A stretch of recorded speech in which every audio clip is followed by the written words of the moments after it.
تلنگانہ ریاست میں موجود اقامتی اسکولوں کی صورتحال کا جائزہ لینے کے لیے BRS کی محاذی طلبہ تنظیم بھارت راشٹریہ ودیارتھی سمیتی کی جانب سے شروع کیے گئے پروگرام گروکلا سوندرشنا کے تحت طلبہ تنظیم کے ریاستی جنرل سیکریٹری ڈاکٹر گداراجو چندو کی قیادت میں مختلف طلبہ قائدین نے آج ضلع مستقل جنگاؤں میں واقع محکمہ سماجی بہبود کے اقامتی اسکول کا دورہ کیا، جہاں پرنسپل نے طلبہ قائدین کو ابتدائی معائنے کی اجازت سے انکار کر دیا اور معائنے کے لیے اجازت نامہ دکھانے کے لیے اصرار کیا۔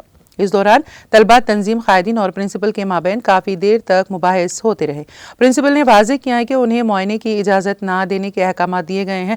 ڈاکٹر گداراجو چندو کے کافی اصرار پر بعض طلبہ کو گیٹ پر لایا گیا، جہاں طلبہ نے اقامتی اسکول کی انتظامیہ پر سخت برہمی کا اظہار کیا اور کہا کہ انہیں خاطر خواہ غذا دستیاب نہیں ہے۔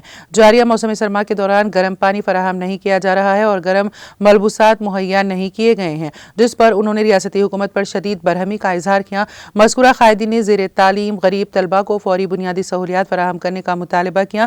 اس موقع پر BRSV قائدین آر چندو، جتیندر ریڈی، محمد مسیح الرحمان، ذاکر پٹیل، محمد یعقوب پاشا، یو سندیپ، ومشی، کرن اور دوسرے بھی موجود تھے۔